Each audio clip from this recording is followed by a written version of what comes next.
late summer of 1943, an urgent need for Corsair squadrons in the Southwest Pacific had resulted in the creation of an unorthodox squadron using replacement pilots under the command of Major Gregory Boyington.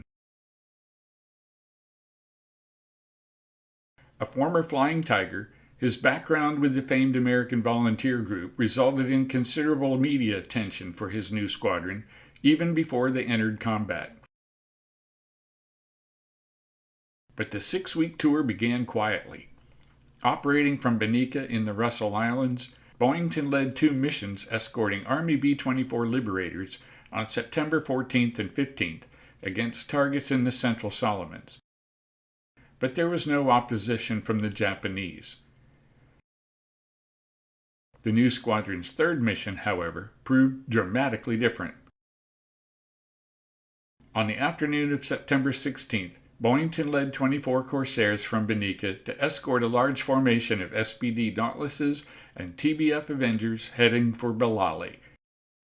Located just south of Bougainville, the island was home to a Japanese fighter base. The island was so tiny that the airstrip extended from one side to the other, but it was defended by veteran pilots of the Imperial Japanese Navy, along with an even bigger base at nearby Kahili. With more than 100 planes involved, the American strike was one of the biggest yet assembled in the Solomons. The Japanese responded by scrambling 40 Zeros from 2 air groups to intercept the Americans, leading to a furious engagement. As dogfights go, it was one for the record books, an enormous free-for-all that lasted half an hour. It was a twisting, rolling, gut-squeezing fight that extended from 4 miles high all the way down to the surface of the Solomon Sea. Vapor trails streamed from the wingtips of G-loaded fighters that hurled down in screaming power dives. Individual planes were blurred shapes as the melee unfolded into desperate, 3-dimensional 1v1 combat.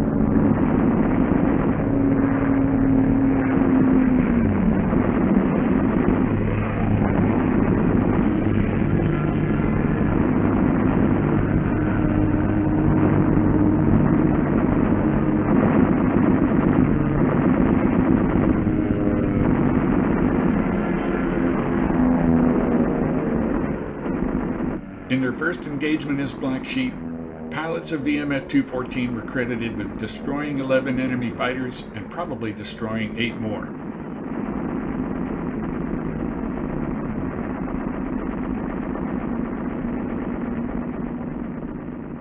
Unfortunately for the squadron, Captain Bob Ewing, one of the experienced veterans and a division leader, failed to return from the mission. Frank Walton, the intelligence officer, summarized the action in his handwritten report. Captain Ewing failed to return.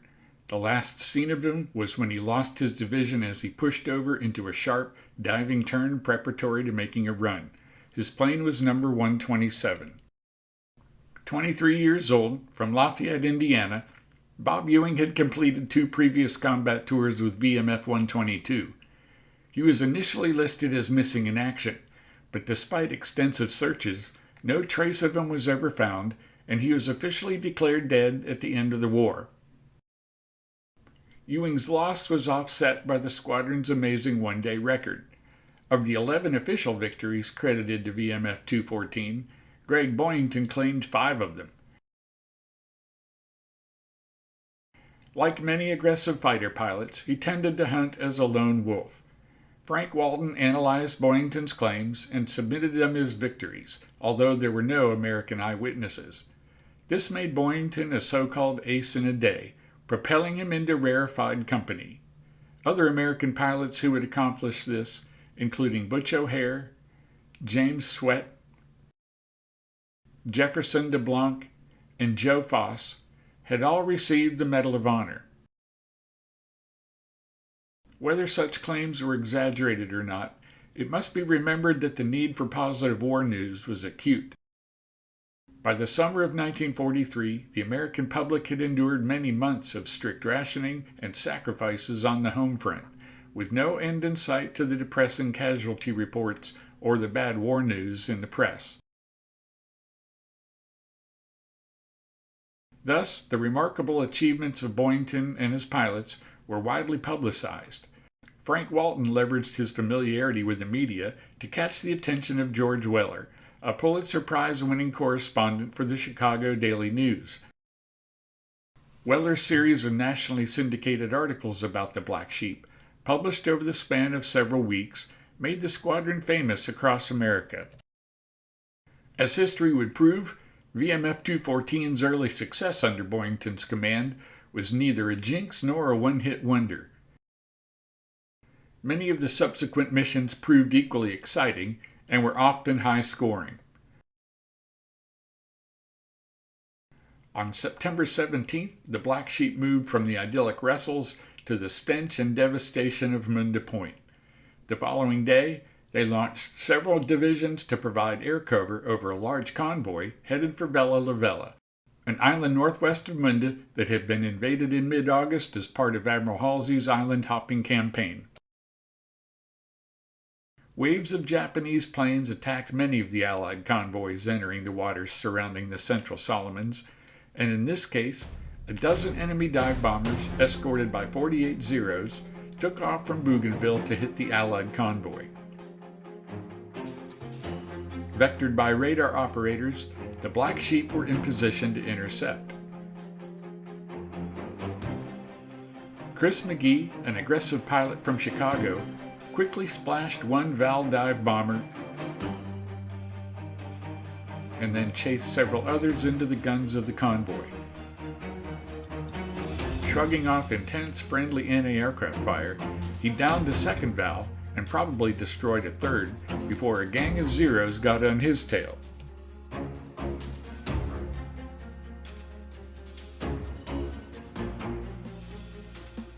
With some 30 hits to his Corsair, McGee eventually jinked his way out of trouble and brought his damaged Corsair back to Munda Field.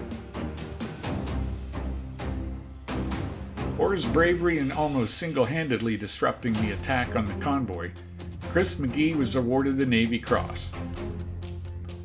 McGee was not the only newcomer to rack up an impressive score. During the first combat engagements, division leaders typically had the best opportunity to fire their guns, but several others did their share of fighting. One was Boyington's wingman, Don Mo Fisher, who had scored 2 kills on September 16th, including a Zero that was about to latch on to Boyington's tail. Paul Moon Mullen, a Notre Dame graduate from Pittsburgh, and John Bolt, a plowback instructor from Florida, also distinguished themselves. During his first combat, Bolt had been nearly paralyzed by a deer-in-the-headlights reaction, but he regrouped quickly to become a disciplined, innovative fighter pilot. Just a week after his first shaky combat, he shot down 2 Zeros over the Shortland Islands.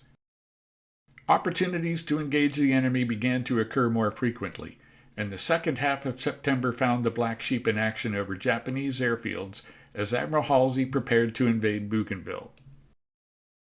Many of the aerial skirmishes were brief but intense. During the last 9 days of September, the squadron lost 6 Corsairs, either shot down or crash-landed and scrapped, with 1 pilot killed, 1 missing, and 2 others seriously wounded in action. The missing pilot was First Lieutenant Walter Harris, from Nebraska, who failed to return after a big scrap over Bougainville on September 27th. As with Bob Ewing, no trace of Harris was ever found, and he was eventually declared dead. Lieutenant Denmark Groover, from Georgia, was seriously wounded when his Corsair was hit by several enemy 20mm shells on September 23rd, and Raleigh Reinebarger, from Medford, Oregon, was likewise badly wounded on September 26th. Both of the wounded pilots were evacuated to the Naval Hospital on Guadalcanal for recovery. On September 30th, 3 days after Harris went missing, tragedy hit the Black Sheep during a barge sweep. As a consequence of Admiral Halsey's decision to bypass Colin McGarrah the previous month, approximately 10,000 enemy troops had been stranded on the conical island.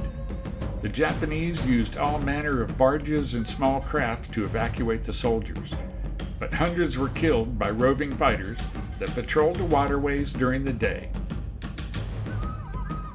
And at night, radar-equipped PT boats were hugely successful at interdicting barge traffic.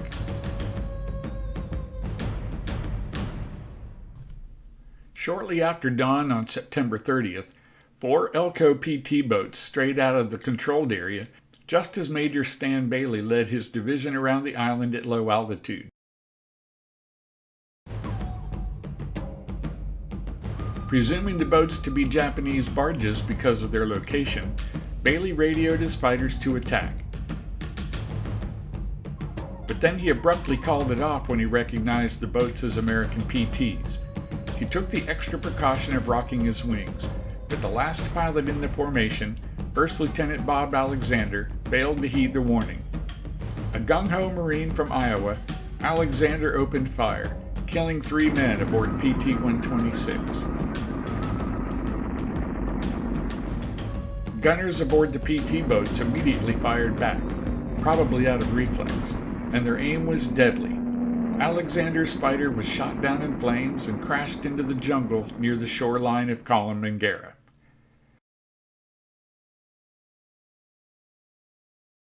The shock of Alexander's death marred an otherwise strong beginning for the Black Sheep. In just 2 weeks of combat, the squadron had officially destroyed 23 planes in aerial combat and probably destroyed 11 more against the loss of 3 pilots, with 2 others wounded.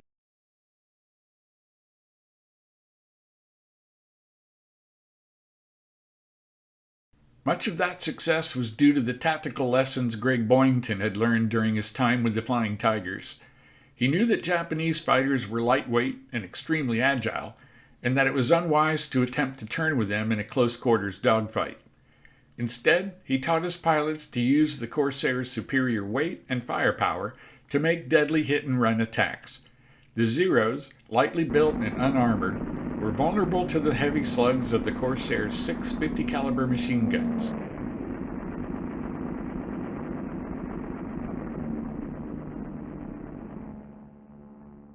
The best news of all for the Black Sheep was that their stay at Dismal Munda Point was temporary. By the 1st of October, the flight echelon was back in the Russell Islands at Bonica Airstrip, where they moved into Dallas huts and enjoyed far better living conditions.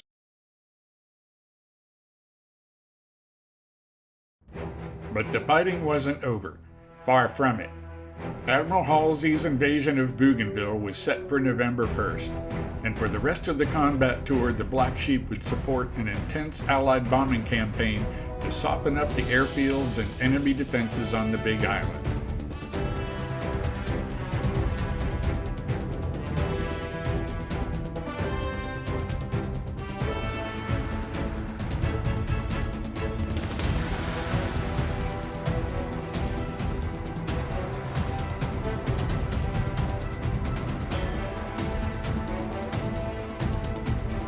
Key among them was the heavily defended airbase the Allies called Kahili, near the village of Buin.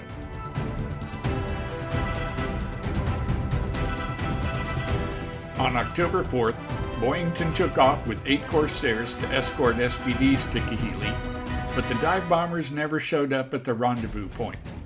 So Boyington led his planes over to a formation of B-24s on their way to the target and joined with them.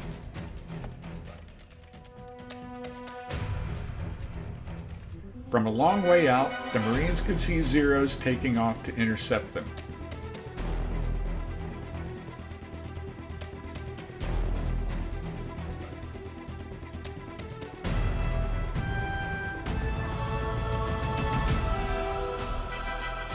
Boyington pushed his nose over and cut a swath through the Zeros as they strained for altitude, shooting down 3 of them in less than a minute.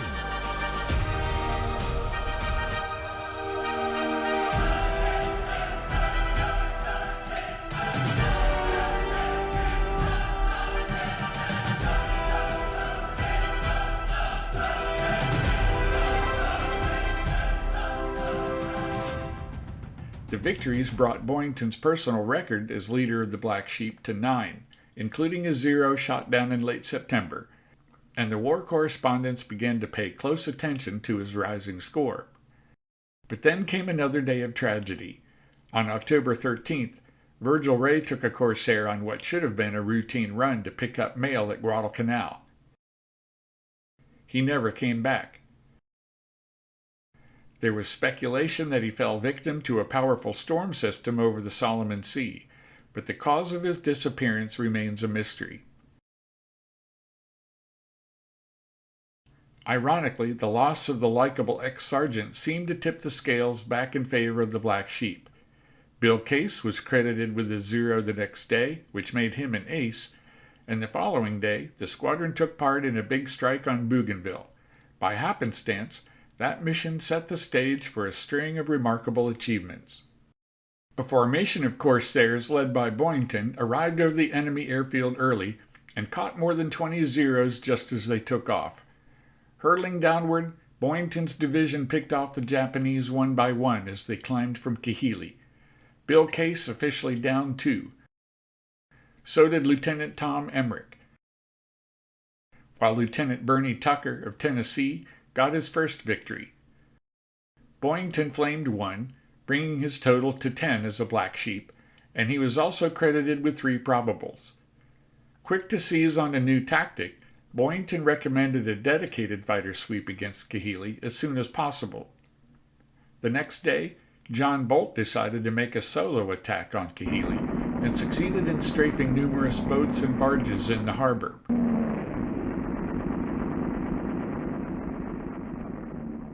The unauthorized flight earned Boyington's wrath, but later a personal message of congratulations arrived from Admiral Halsey, completely vindicating Bolt's courageous action.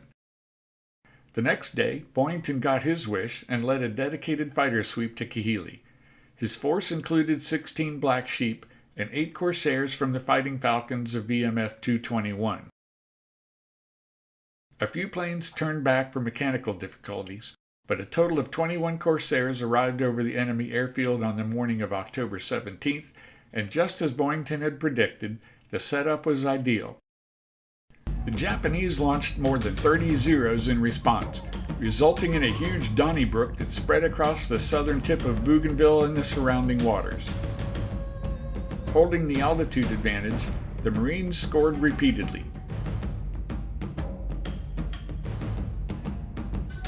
Boyington personally flamed 3 Zeros, while Chris McGee, Bernie Tucker, and William Jr. Hyer each shot down 2. No Marines were lost, but 2 Black Sheep received Purple Hearts for superficial wounds. First Lieutenant Edwin Harpo Harper was hit by fragments in the neck, and Second Lieutenant Bruce Matheson was wounded in both legs. The pilots were patched up by Doc Reams and remained in the lineup. After celebrating their lopsided victory, the Black Sheep were eager for another crack at Kahili. The following morning, 3 divisions led by Boyington took off again for a repeat fighter sweep.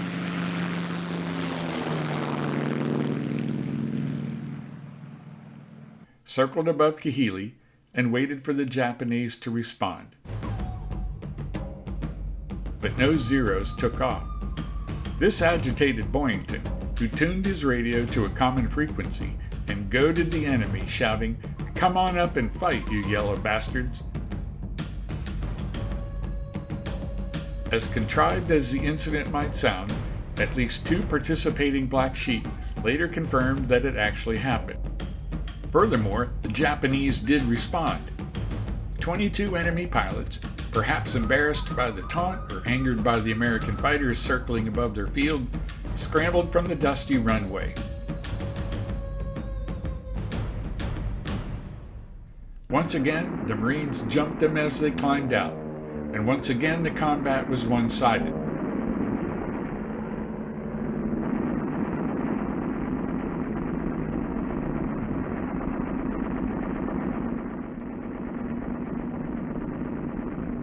In a 20-minute dogfight, the Black Sheep shot down 8 Zeros, including 1 for Boyington and 3 for Chris McGee. None of the Black Sheep received so much as a bullet hole. During consecutive days of fighter sweeps, the squadron had officially downed 19 planes and probably destroyed 4 more without losing a single pilot. Altogether, in 5 blistering weeks since the beginning of the combat tour, they had racked up no less than 57 victories and 19 probables, according to the official record.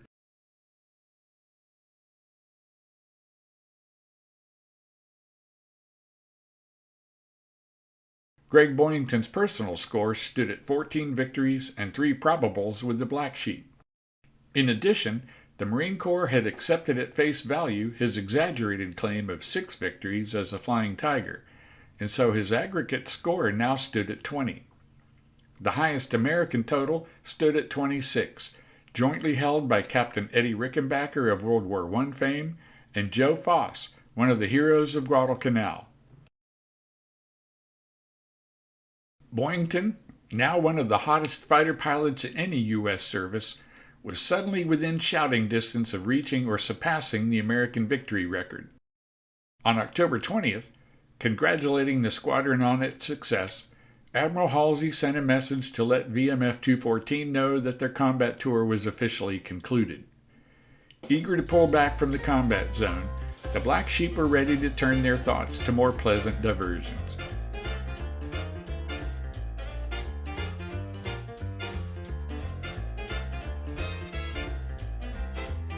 Soon they would pay a visit to Sydney, Australia, for a fabulous week of rest and relaxation. But when they returned to the forward area a few weeks later, Greg Boyington would discover that his continued leadership of the Black Sheep and his opportunity to tie or beat the existing victory record were very much in doubt, and all because of a pudgy, straight-laced colonel who had been his personal nemesis for years. Boyington's next battle would not be against the Japanese, but with his own superior officer.